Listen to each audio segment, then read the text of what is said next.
Welcome to Sanguine Arts Locavart, the podcast that features interviews with local Twin Cities artists.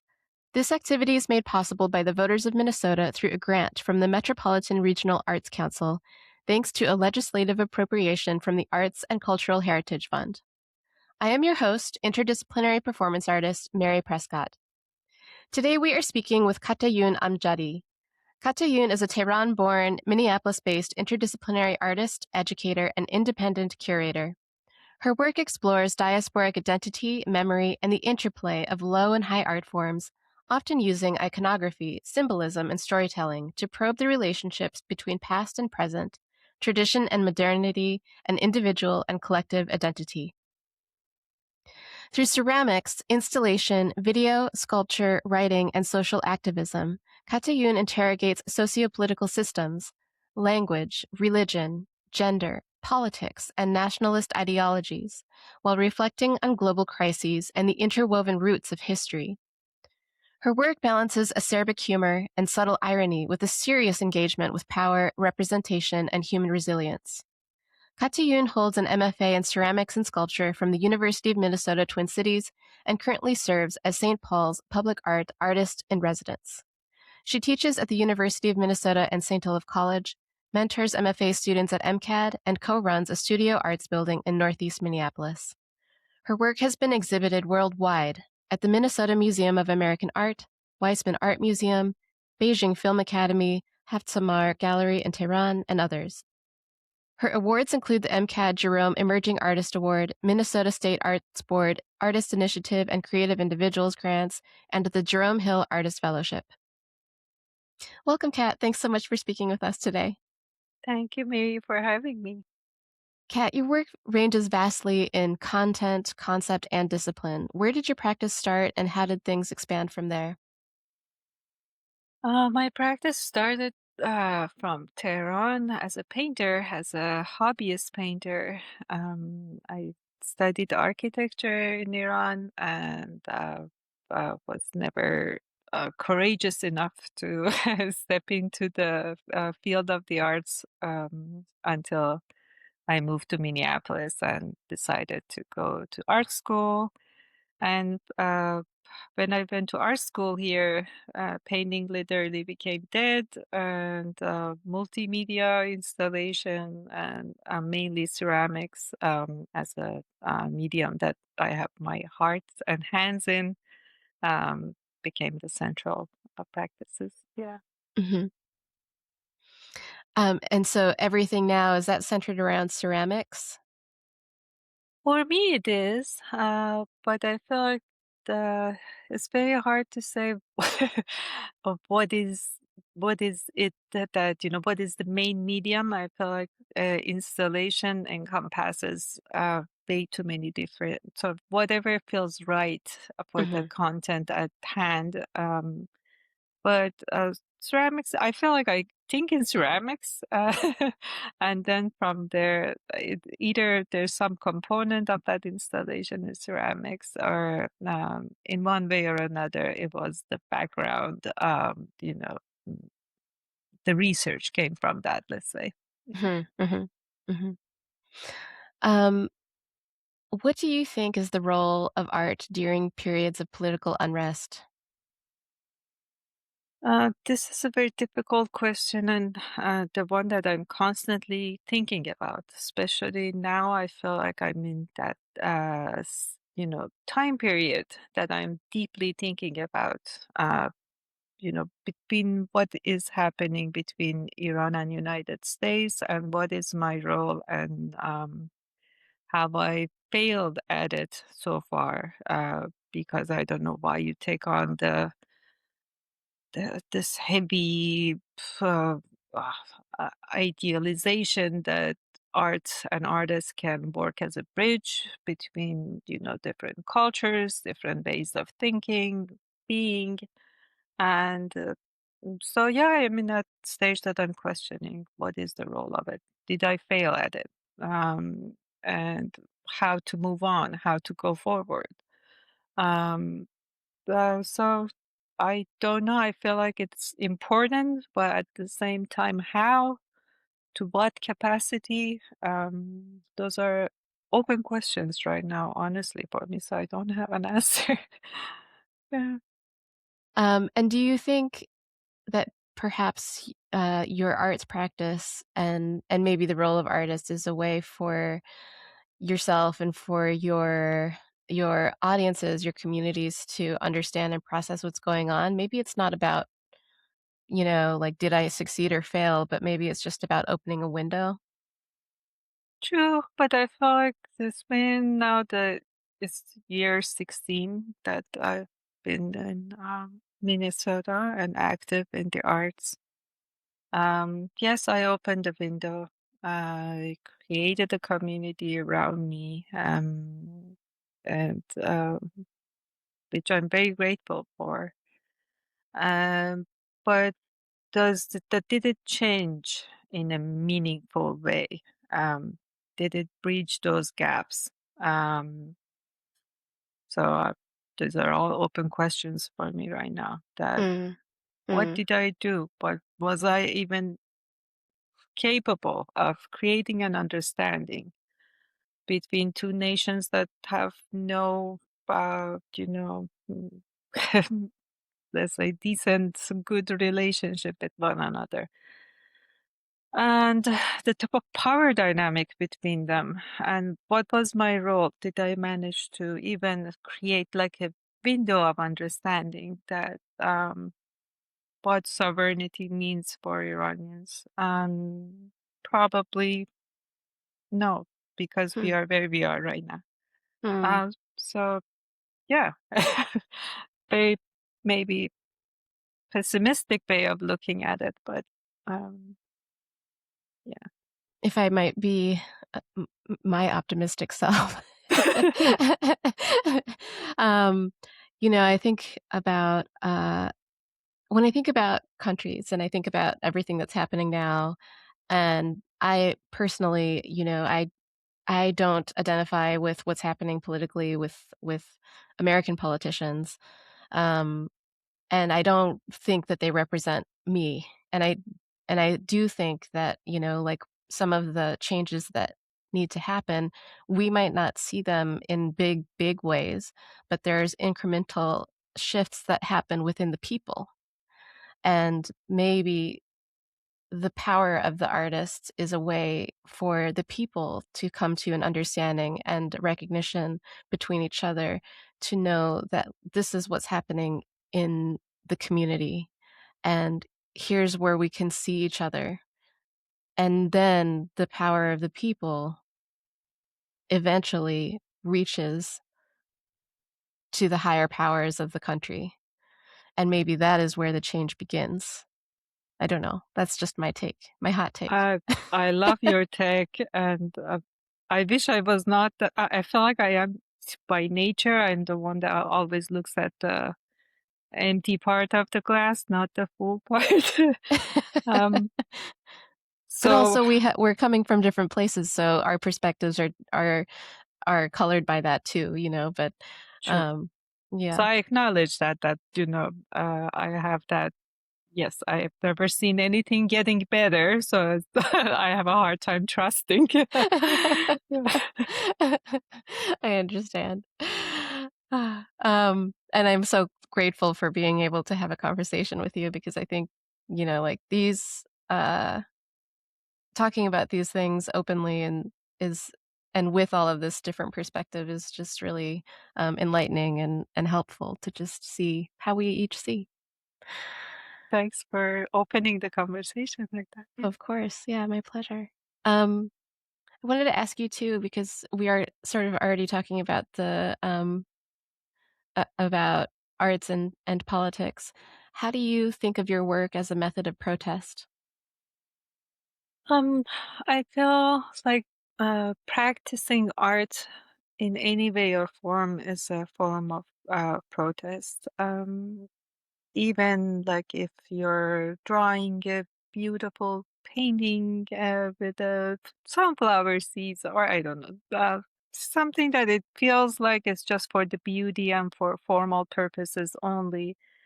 The amount of time that one person is putting to do utterly something that is absolutely useless In the world that only values utility, that action by itself, I feel like it's a way of going against the grain, and you can Mm, call that mm, protest. mhm, To spend your time in a way that is not contributing to the economy in one way or another. So that is, I feel like, a form of protest. Um, and I felt the same with my work because, especially I chose a work as a medium, or I feel like it chose me for that matter. um, it requires time, patience, step by step way of dealing with the material, and kind of like goes against all the efficiency, all the production, that all that it's required of us. So I feel like from that perspective, it's a quiet protest. And for the simple, I feel like as an immigrant, I feel like my experience as an immigrant is not shared between many of my peers here that are mm, from different places. Uh, because of the severe wall, let's say, between, like I have friends from China, they come and go, they collaborate with different other artists. There's a disconnect. I have to just look at Instagram and see what potters maybe are doing in Iran.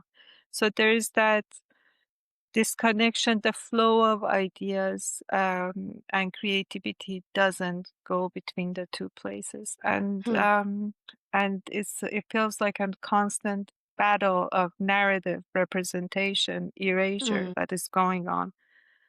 So I feel like even though I feel very inadequate because I don't have, I still feel the thirst for the knowledge that it's not quenched because I can't move freely.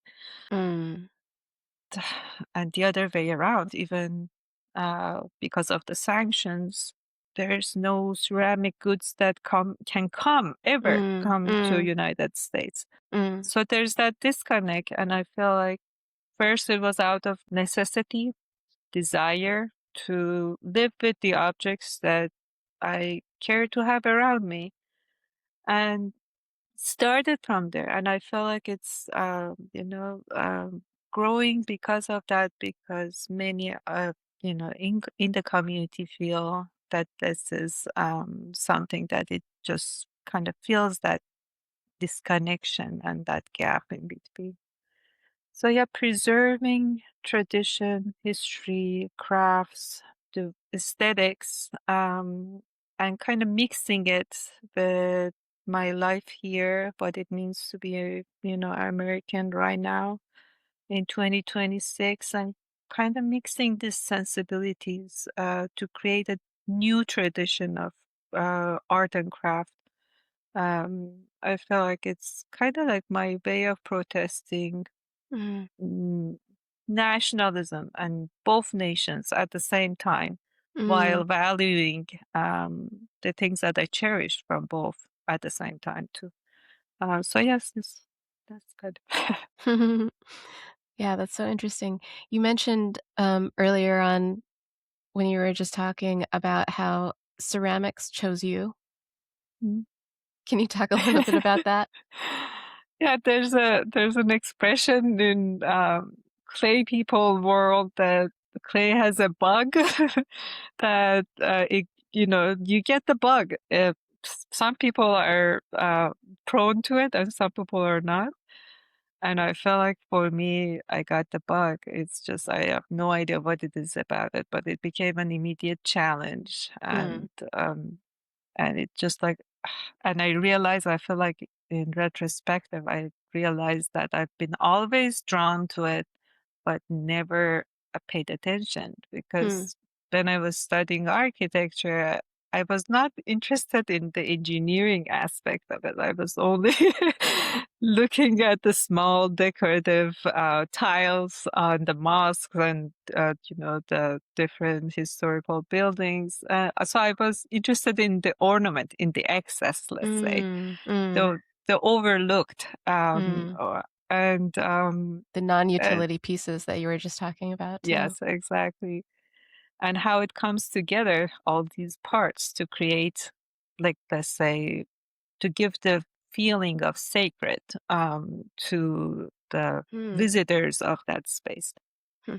So it's all these components coming together that fascinated me.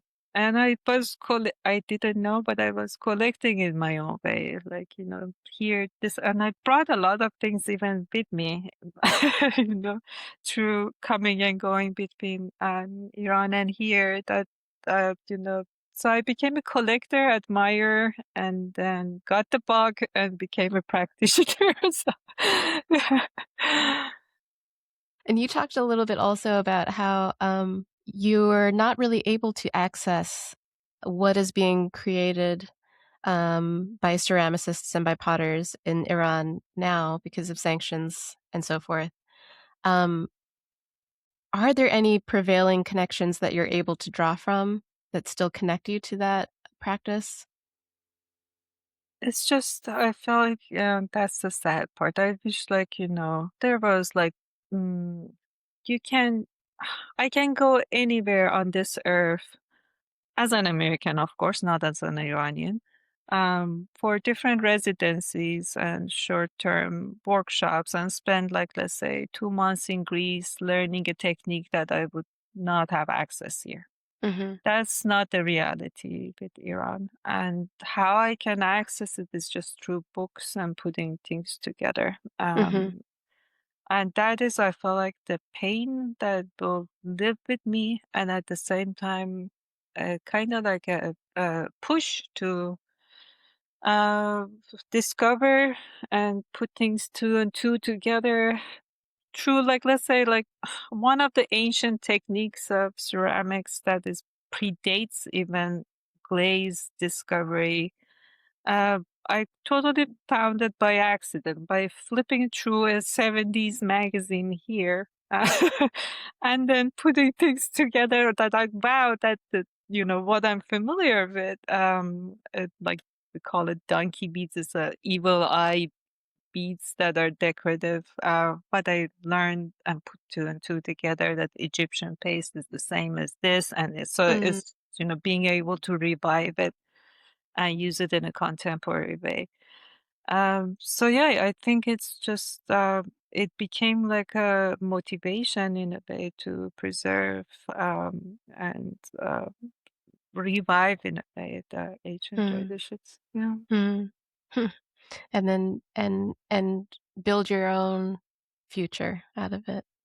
Yeah, kind of. It's never the same. It's always mixed with the experiences of living in US and what it means to live now. It all, it's my take, let's say. Mhm. It's all captured in the clay. Mhm. In 2020, you conceived your projects This Is Not an Eggplant and Diaries of a Village Potter for your MCAD Jerome exhibition. These are two separate bodies of work, yet they speak to each other in that space. Can you share a little bit about those projects and how they're interconnected? Sure. So the Diaries of Village Potter, let's say, came first, which is a series of 4 videos that were projected at MCAT Gallery in a dark room. They came about because of the pandemic and when all the exhibition spaces and galleries were closing down, and I had an exhibition at St. Kate at that time that it got shut down, and I couldn't even go to retrieve the work for a good 4 months or so. Um, s- so I felt like I kind of like lost the ability to publish my work in that time period. in the way that I was, relying on exhibition spaces for my installation work. And to kind of like share my work still. And this was like it happened organically because I was just getting invited on different Zoom calls and different panels that had art and politics because George Floyd uprising was happening at the same time here. And even before that, I think the first video that I made, it was because Iran and United States got into the first of, official conflict that would lead to where we are right now, right then in January 2022. And I just wanted to kind of not be the talking head on those Zoom calls and rather share the work because I'm not really good at talking. I feel like I talk through my work. So how to share my work in a digital format was to kind of go to recycle old footage and also record new videos and have voiceover, poetic voiceover on top of them to be able to address what the panel discussion was about and what I wanted to say in a very poetic way. And I would play those videos, but it wasn't my time on the panel. So for the Jerome show, it became like a collection of these. That the last one was showing me making the eggplants in my studio, and the eggplants, which the whole exhibition was an absurd kind of garden. That was the idea that the visitors will walk through this absurd garden and then be able to look, watch the videos in a corner of the gallery, which walk them through why these eggplants came to be and why are they silently cursing you while Is you're that what they're doing. doing? They're silently That's what they're. cursing you? Yes. Yeah. Yes, Gosh, I wasn't silent expecting protest. that. Yeah, so the story of eggplants came to be out of it was a joke between me and a friend because one of my major installations that I've done and repeated installations and performance was This Is Not a Pomegranate, which uses a pomegranate as the main motif, and the idea was to make it "Do Not Enter" sign and enter that. But I chose the pomegranate as you know a fruit that is exotic. It has all sorts of association in various cultures and religions, and mainly associated with female body. So it has that feminine quality to it. It's round, it's red, and it bleeds, and it has a lot of seeds. So way too many associations throughout the history and art history.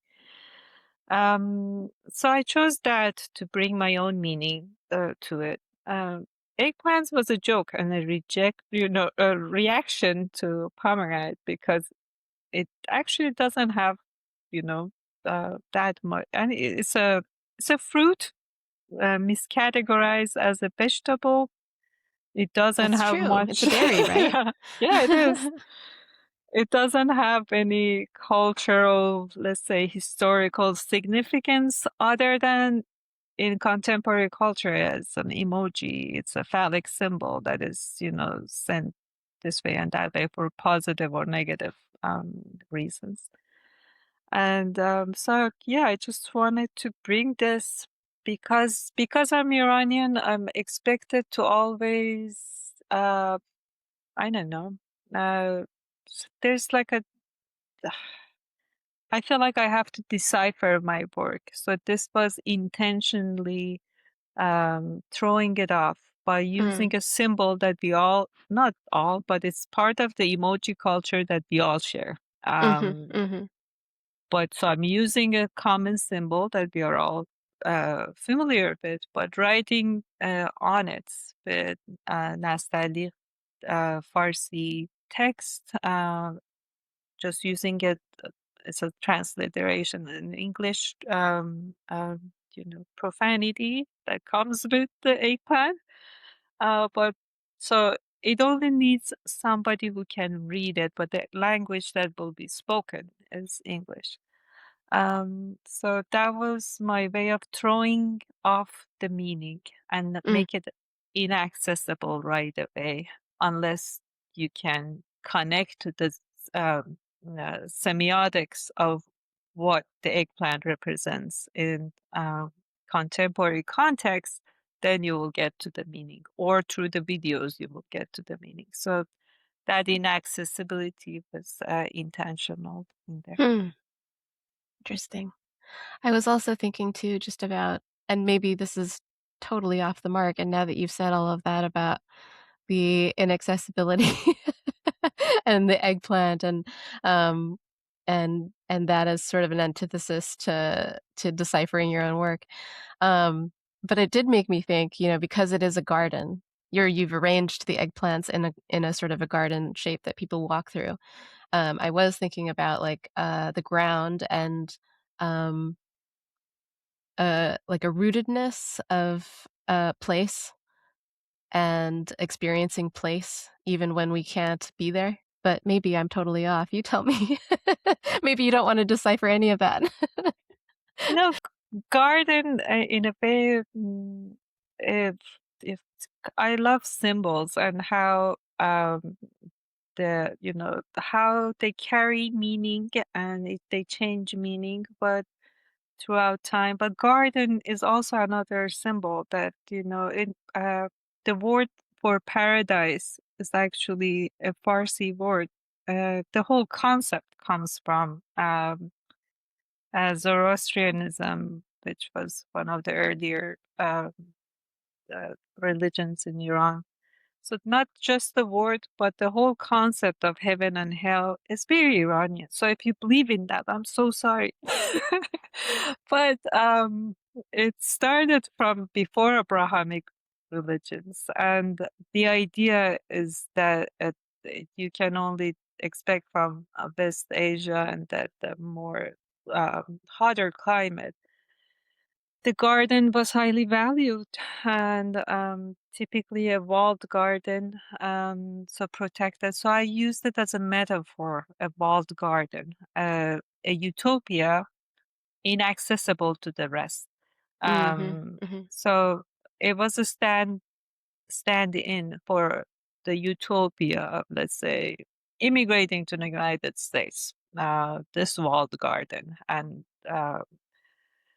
so it was that the idea of land and place is definitely part of that whole concept of the garden, the protected space that while everything is beautiful inside, what's happening on the outside, and mhm, to what extent. I feel like, every summer as I garden, or just work on the little plot of land in front of our building, I think about that. Anytime I take a weed out for the sake of another plant right next to it that it needs to. So I think about who has the right to live and who is deemed killable. mm, So so the politics of life and death is part of garden as well. And mhm, the role of the gardener as, to make that choice. So I wanted to use that as that metaphor for, yes, the land and the lives that we protect and the lives that we take out without even thinking about it. hmm, mm. You spoke already a little bit about your project, This Is Not a Pomegranate, which has a very similar title. And you also have, ceramic objects, which are, in this case, a pomegranate as opposed to an eggplant. And you interweave in that project those ceramic sculptures, um, and you interweave that with performance and an arrangement of, how you place these pomegranates on the ground. Can you share a little bit about the project and then your concepts around that in terms of how you performed with the sculpture? So for the so let's I want to just clarify that this is not a pomegranate, this is not an eggplant, it's not lack of imagination, and that No, no, I not at use all, yeah. the same title as a reference to René Magritte's painting. This is not a pipe, that it's an image. So I'm fascinated with the image itself, the meaning that it carries, and how it's received by different audiences. Because art, at the same time, it claims to be a universal language that can be understood as far as imagery goes by everybody. Like while the language might fail, the visual language at least took it on itself that it's more accessible and can be understood by the masses, which has been the case for the most part. But I feel like in a more globalized world, it's becoming more challenging because it really depends on what you're bringing to that image.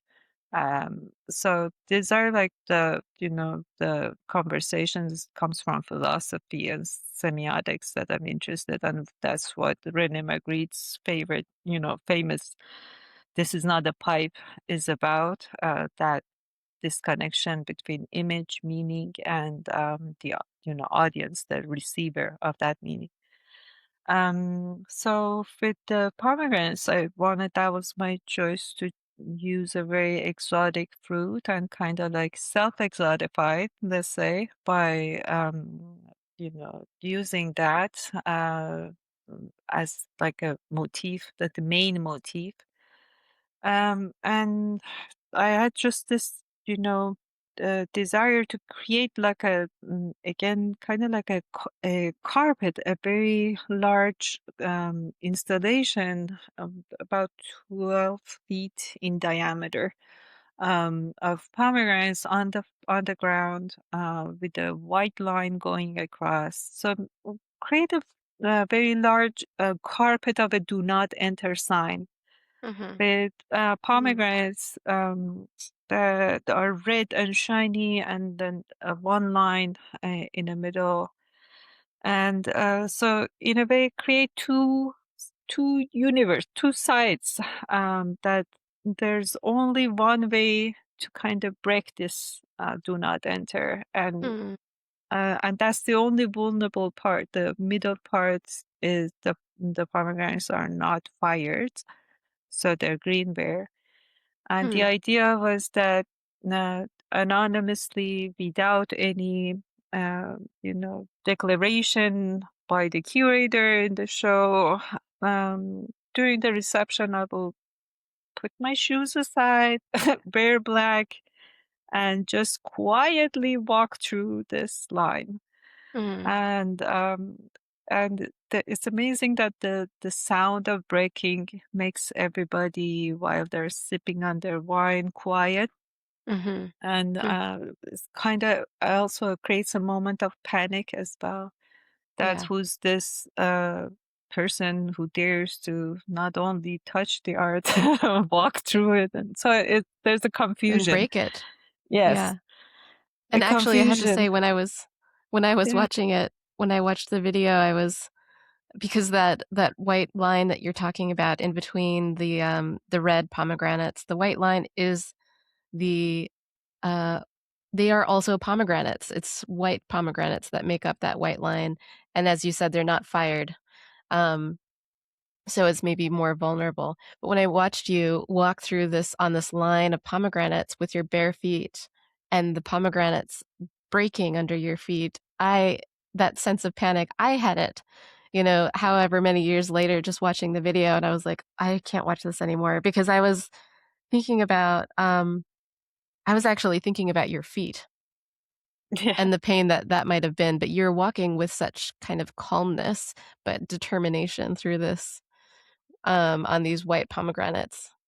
Um, Yeah, that the idea was to bring all that, like, walking on hot coil is, part of tradition in the East for spiritual purposes. And also, we have this expression of walking on eggs. So, that kind of uncomfortable, I wanted to capture that literally by creating that sense in whoever's either watching the video footage of it or the real performance of it.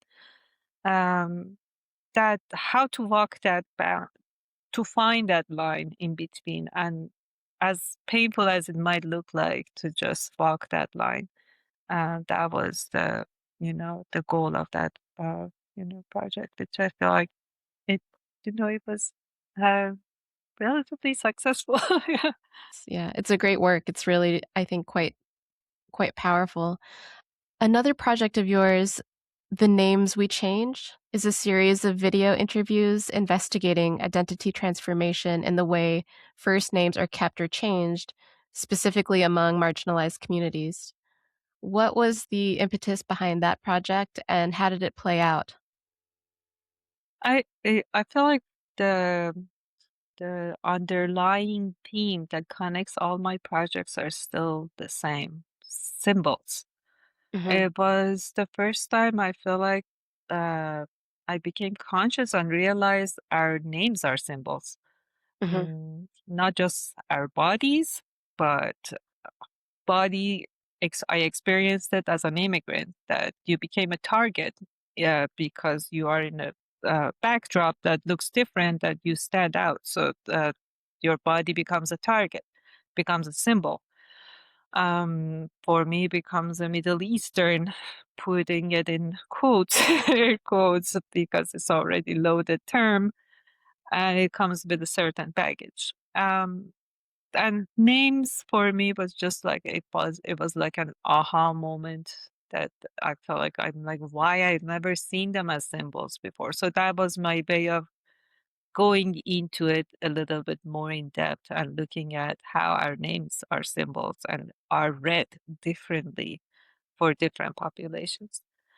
And it came to be from listening just casually to my friends. Just we're talking, and we are in a scenario in a restaurant, in a coffee shop, and I will hear their alternative names or how they will modify their names so it's easy to pronounce. So like even I I say Kato instead of Katayoun, I offer cat for everybody because it's easier.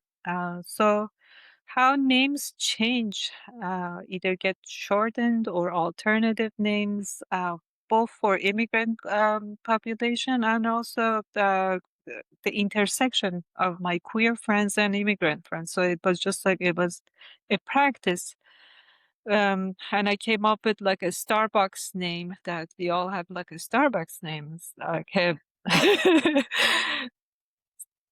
yeah, so that collecting the Starbucks names is like a term for when you don't want to share or get into conversations, and how even like one of the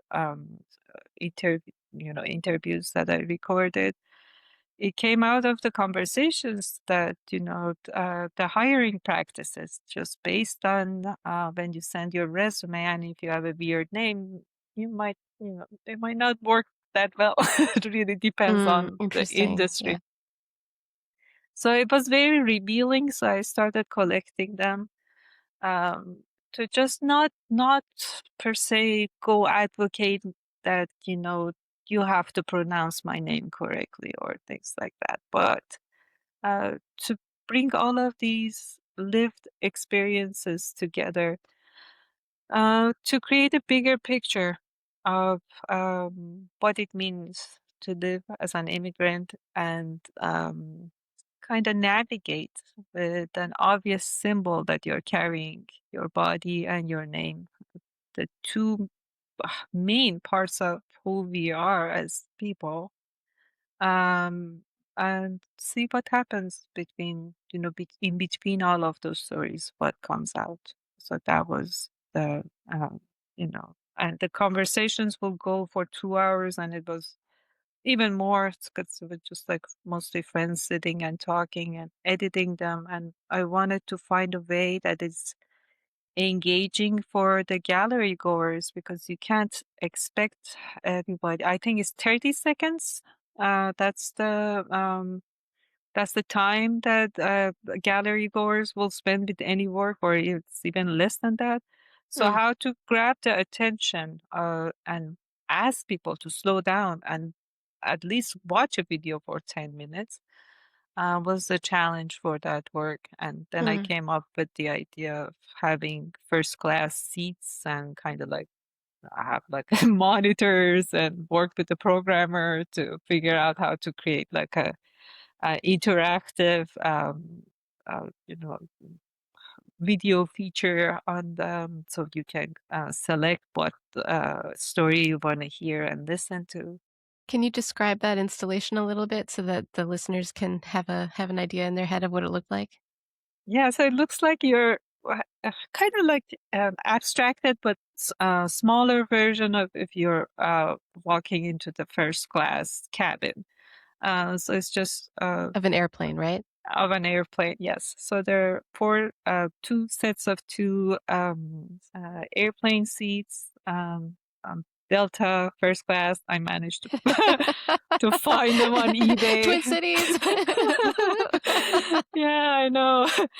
So yeah, I got those from eBay and just Wow, that's amazing. You found I first know class seats on eBay? it's amazing what you can find on eBay. I So suppose so. and yeah, and installed monitors on each of them, and kind of like create like a a front for it, so for the whole thing, and so people can sit down on the seats, take an in-flight magazine out, which is it's a little blurb and quote from each of the interviews, and so it's and then they can choose which video they want to watch. And then there are like 12 interviews. So on that screen, you can scroll through different videos. And so it And has then you can very Delta kind of like aesthetics going on too. Did Yeah, you make a Sky Mall catalog with pomegranates and eggplants? I did. That would be a good idea.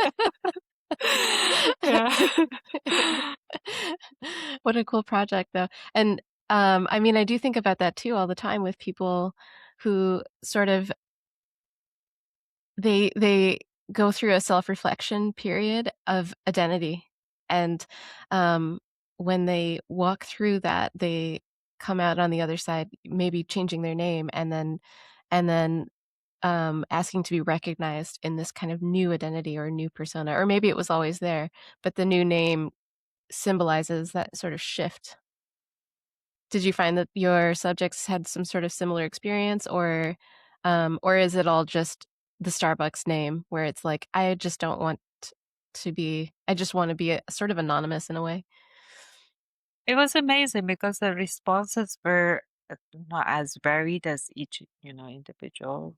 So you can't just generalize, but the amazing aspect was for many it was that you know mm, maybe taking back and the language itself and the identity and being strong about their position one way or another with a new chosen name or insisting on the given name, how it needs to be pronounced. But at the end of the day, it was a determination, and also going through uh, that whole experience of mm, why you become conscious of your name.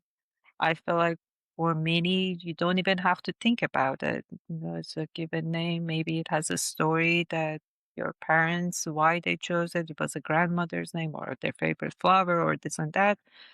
But I feel like for uh, many immigrants and many queer individuals, it's a conscious decision that they are thinking about it, and the outcome it really depends on their lived experiences, one way or another. Hmm. I want to talk about another project of yours, The Last Thing I Saw, which is it features a screen that you've woven together made out of 504 eye patches sewn together with black thread. And that screen bisects a wall with text written on it that reads, "The last image my right eye saw," in both English and in Farsi. Can you describe this work for us in a little more detail and share a bit more about your concepts behind that project?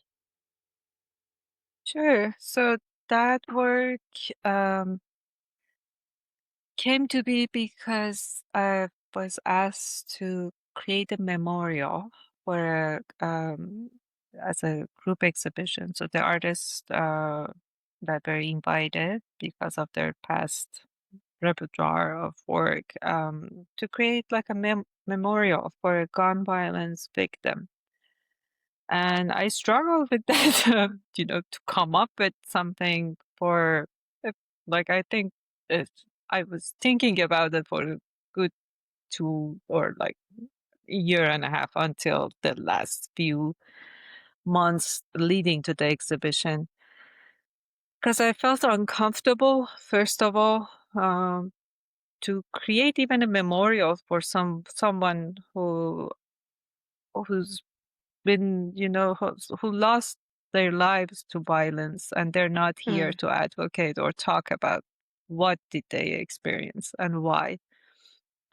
Um, and during that time, women life freedom movements and protests in Iran were taking place, and there was this, and for a crowd control purposes, pellet guns, I think they use kind of plastic bullets instead of real bullets were shot at the protesters. mm, And many of them deliberately, they were in the face and the eyes. And mhm, as a way of scarring, not just like it wasn't a crowd control per se. It was, but it, at the same time, like scarring them for life, creating a stigma. And there was one a moment that it was her, what she wrote moved me because I felt like it captures all sorts of violence. The essence of it, it was in what she said. That she said that last image that my right eye captured was the smile of a person shooting at me. mm, And I thought, and that's the part that the person shooting at me is hidden behind that curtain on the wall. That the audience have to become, in a way, the shooter and go look very closely on the wall and find the rest of the text, and be in that position of hearing or you know the wall being a symbol or a stand for the person talking back, and you as an observer, a shooter, looking into finding the rest of the sentence on that one. So yeah, I felt that's why I chose that, because of the power that sentence that carried, and in a way, it's a memorial to an eye mm, that was lost to violence, but and it captures the essence of you know um, the two opposing worldviews and how they clash in a way through violence of one group over the other. And I feel like that can be applied anywhere. And we saw that even in Minnesota a few months ago. mhm. So it's that kind of the clash of differences and how the violence, perpetrates. What's the significance of the number 504? It was the number that at that time it was, you know, published of the protesters that I think a eye surgeon mentioned that he worked on 500 or four, pa- kind of like they have to kind of, but they have a term I forgot. evacuate the eye or like to distract Mm, all the eye out, mm, mm, mm. to be able to create a model or like a, a false one to put it in. So it was the number that was published of the eyes that were lost in this protest. Mm. I know heavy subjects. Yeah, it's just, it's so easy to, because of the way that you've done the work, um, it's easy to imagine the connections. It's the eye patch is just such a strong symbol of what was lost, and then the, obscuring what is behind that curtain so that the audience needs to really look behind or almost voyeuristically peek in, you know, to see what you've written behind that curtain and what is behind it all. It's just very powerful imagery. You're you're part of a group show that's coming up soon at MCAD called Fragments Reimagined. Can you tell us about the work that you're going to be sharing there? Sure. So that is like a collective of artists that we've shown together before, but it's an open, for any artist who would like to. The strong position is, towards, gun violence in general in United States and advocating for control. And so there's like initiative of uh, buying back guns and turning, cutting them apart and decommissioning and giving them to artists to come up with, different artworks that, talk about this in one way or another. And so that is the main, theme of the exhibition. For that show, I chose to make bullet jams, literally. So there are two jars of jam, which it's like a, You uh, mean jam like jelly? Like what you would yeah, put on your toast? yes, exactly. Wow. Bullet jam. Okay. Bullet jam. Yeah, so there are two mason jars filled with red jam-like, substance and filled with bullets as well. So the idea is just like, yes, preserving and kind of containing and at the same time, I feel like all the cases that I've been, reading about, we've all been exposed on a daily basis. But like, let's say, Renee and Alex here in this town recently, um, how violence, especially in with the tool of gun and looking at the bigger picture with the wars and the bombs and um so I feel like the military complex internationally and also locally they are connected to one another.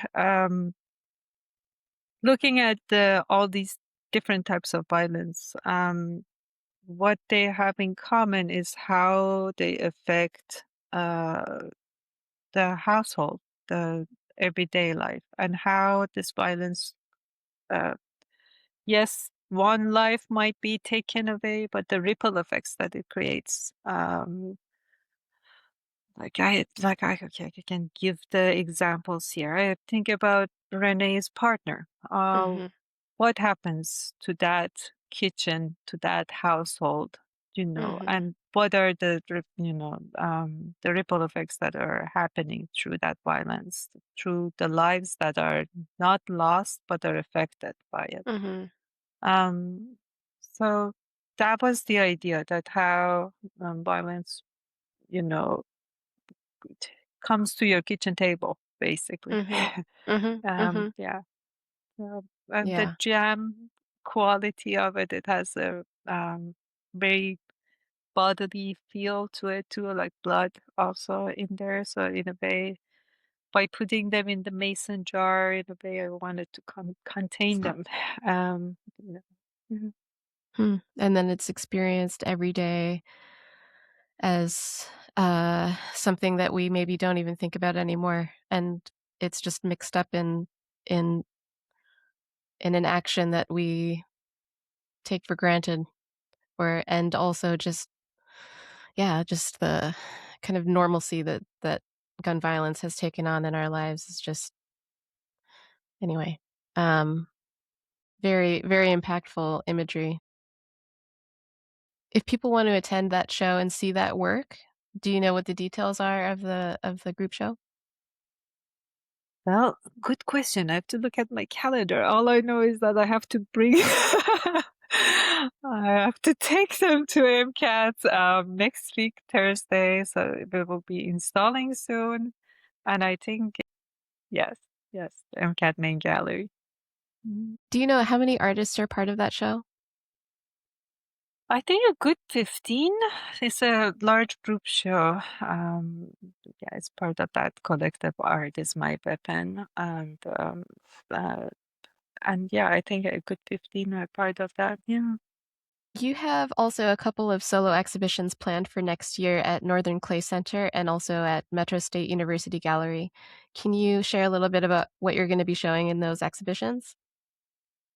That's also an open question for myself because both curators expressed. Gotcha.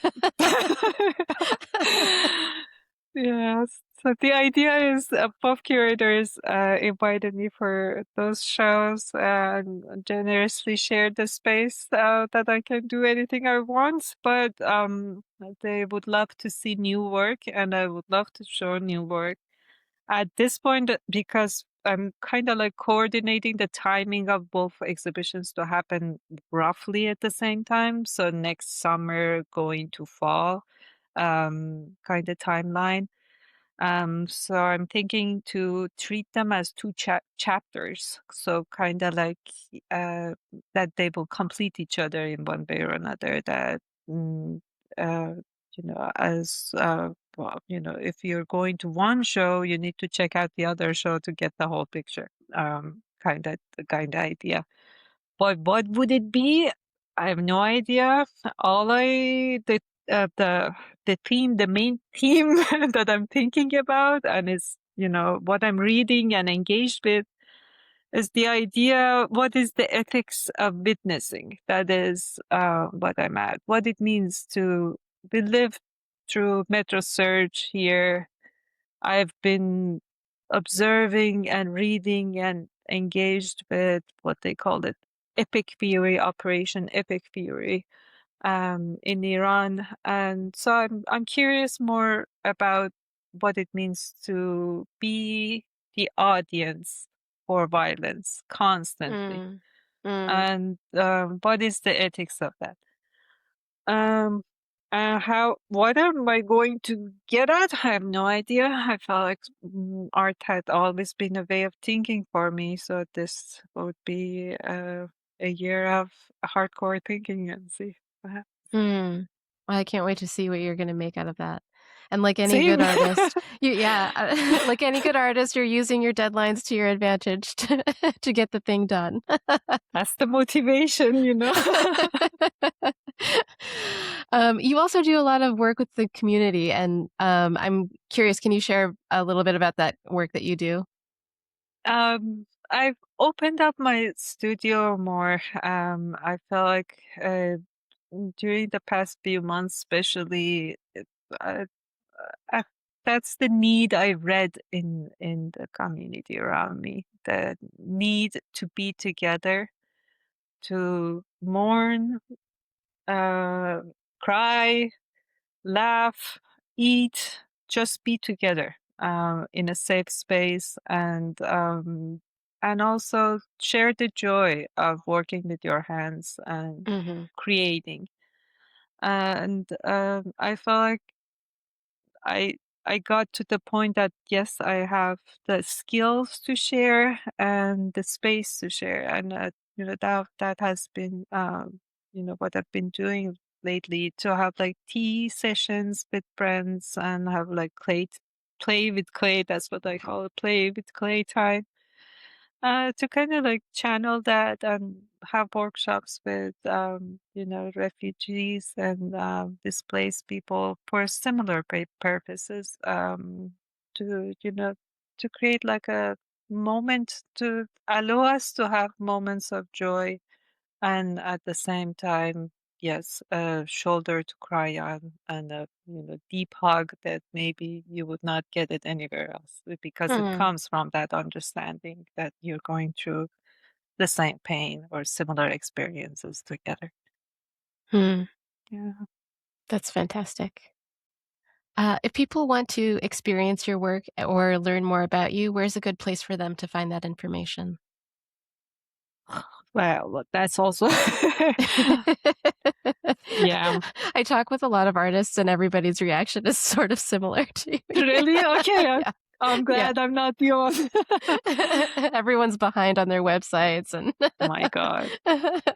It's a constant battle. I haven't updated things on there. I only keep the news section relatively updated with Mhm. Well the done, well shows done. that's coming. That's the only thing I can do. The rest of it is just all the folders and all the past works. It seriously needs updating and sitting down. I feel like yeah, that's its own thing. But I try to be active on Instagram and post once in a while for any public engagement that I'm doing. What's your Instagram handle? It's Cat Ceramics all together. Okay, and Kat is with a K, right? K-A-T? Yes, Cat with a K. And your website? My website is just my first name, katayoun.com. Can you spell Katayoun? Yes, Katayoun. Katayoun.com. Yeah, and don't judge me much. I'll update it. I think you have a great website. I was able to learn so much about you there. That's sweet. Yeah, it really needs work. Well, when there's time, which there never is, but when there's time, I'm sure you'll do Yeah, it. Thank you so much, Kat. It was so much fun to speak with you today and learn more about you and your work. Thank you. of course. Thanks for having me, Mary. My pleasure. And to the audience, thank you for listening. This has been another edition of the Sanguine Arts Locavart podcast.